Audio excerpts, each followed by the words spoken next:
Hey guys, it's Dr. McGrath again. As promised, now we're talking about endotoxins. So we talked about exotoxins before, usually from gram-positive, some gram-negatives. Now we're talking about endotoxins. So endotoxins, the one that you need to know about is LPS. I always get nervous when I say, is that the only endotoxin? Because we're always finding new things out about bacteria. So anything I say that's the only one or the main one or something like that, 5, maybe 2 years from now, you guys will be accepting your Nobel Prize because you found a new endotoxin that we didn't know about yet. So always get wary saying that, but this is the one that we know about a lot about now. So anyways, endotoxins. Unlike exotoxins, endotoxins, you need a whole lot of endotoxin to actually get sick from it. And endotoxins are usually, the LPS that we're talking about is an integral part of the bacterial membrane. So if we remember, I have a little picture here.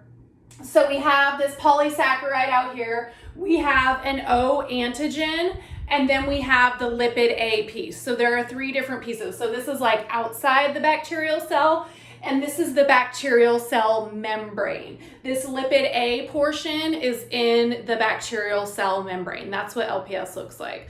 So when the bacteria is alive, this is in the membrane, everything's fine, we don't care. Like we can see this antigen, but this is not acting as an endotoxin when it's like this. The part that our body freaks out about is this part, lipid A. That is the portion that causes endotoxic shock. Now, this lipid A portion is hidden in the bacterial membrane, and we only see it when the bacteria dies and its membrane is degraded. Then the lipid A comes out. So E. coli, for example, who has LPS, is like, oh, you're gonna kill me? Well, I'm gonna kill you too. It's the ghost of E. coli's past, right? So if you go into the doctor and you have an infection and they give you antibiotics, you are going to be killing some of the bacteria in your body.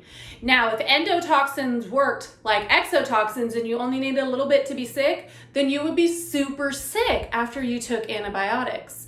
But if you go into the doctor and you have so much bacteria coursing through your body that if you took antibiotics, you would go into endotoxic shock, you probably have another situation going on, and you're going to be admitted to the hospital anyway. So they're not just going to give you antibiotics and send you home. So don't be scared. Take your antibiotics if your doctor gives them to you.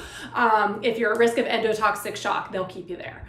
So anyway, endotoxic shock, I like to think of endo as end of life. So it's the end of the bacteria's life. We do not care about LPS when it is, we care, we can get, cytokines can respond to it, toll-like receptors, things like that.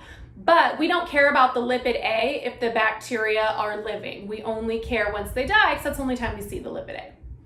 So these are heat stable, and that sucks. Because that means, like before when I talked about the exotoxins, I said if you had exotoxin in, say in some pharmacological liquid that you were going to inject in a patient, if you put it through the autoclave, it would be gone.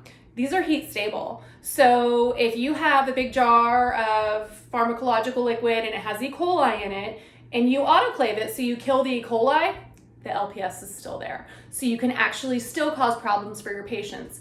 In fact, it has happened before that people go into endotoxic shock after surgery. And it's because the surgical instruments were sterilized, so there were no living bacteria on them, but they weren't rinsed completely. And if they're not rinsed completely, they could have LPS on them and cause the patient to go into endotoxic shock. That patient never even had a live bacteria in them. They just got the LPS delivered on that surgical equipment.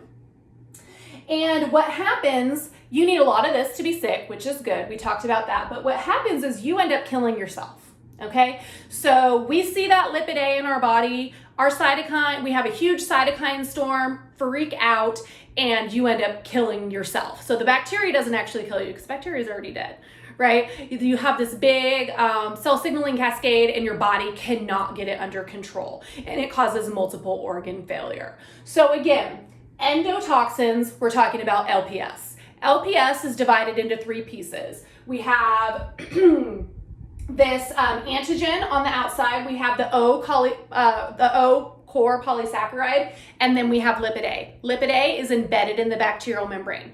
We don't see it unless the bacteria dies. So remember, endotoxins are like the ghosts from E. coli's past coming back to haunt you, right? And if you kill them, they're gonna try to kill you. All right, that's it for endotoxins. Bye, guys.